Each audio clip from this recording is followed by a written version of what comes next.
Sixth, Andy Foster. Mr Speaker, thank you. My question is to the Minister of Regional Development and asks, what updates can he provide to New Zealanders on actions that the government has taken to restore prosperity to the regions? The Honourable Shane Jones.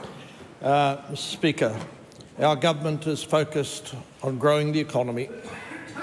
After a long period of an absence of a development strategy and far too much influence from the woke-riddled Wellington belt, we are now turning our attention to the ideas and the energy within the regions. As evidence of that, a sum approaching $200 million has been ring-fenced to boost climate change adaptability and also geothermal developments. This technology reflects a report that lay gathering dust, moulding over the last 4 or 5 years while Marsden Point sadly was closed down by the other side of the House. Supplementary. What can the Minister report on the regional summits he has held across the country? Speaker. Unheralded popularity. It's important, Mr Speaker, that we acknowledge when Wellington-based advisors venture out into the regions, the practical effect of ideas conceived in Wellington offices strike reality. The summits have been an opportunity to meet and greet people.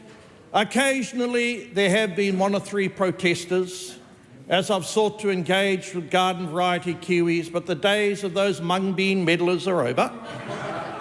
Supplementary. What steps has the government taken to support the development of regional aquaculture?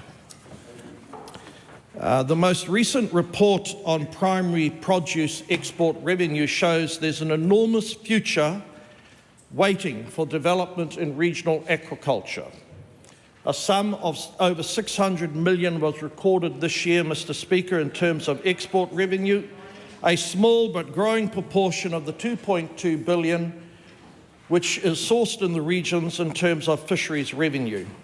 Obviously, aquaculture is now going to enjoy an amazing growth period because for the next 20 years, there will be no need for any more resource consents. They have been guaranteed. No more meddling from DOC, no more interfering from unwise decision makers in regional council. Certainty, confidence and growth is about to hit regional New Zealand in the aquaculture sector, despite the best efforts of narrow-minded critics. Let's speak supplementary.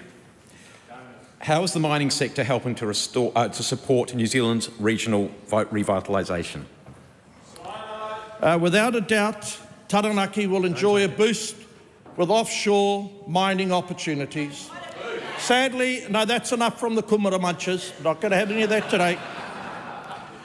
Without a doubt, sir, there is a vista of opportunity that will be delivered upon through science, technology, economic rationalism, and there may be a small group of ill-informed critics, but they will be marginalised once the triumph of science through the fast-track legislation emerges with clarity. And sir, as a final point, OMV, an international gas and oil explorer, announced at 6:30 this morning they're no longer withdrawing from New Zealand as a consequence of the advocacy and the confidence instilled by this government. They are staying to salvage the oil and gas industry in New Zealand.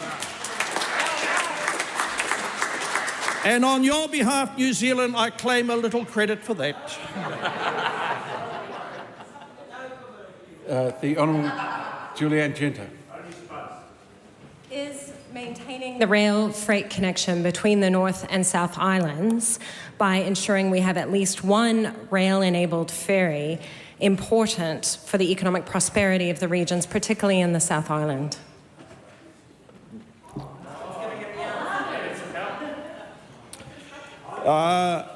That's a very important question.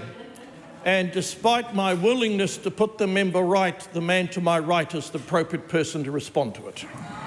Supplementary. Just wait till everyone's quiet. Will he speak to the ministers for rail, finance and transport to ensure they understand the regional development and prosperity implications of not having a rail freight connection between the North and South Islands before decisions are made on ferry procurement? It's beyond Cavill, rail is important to the regions. And as the member is aware, all options will be exhaustively inquired into. But we want to see a massive improvement in the quality of management and leadership in Kiwi Rail, then consequently we'll look at backing options that are full of common sense.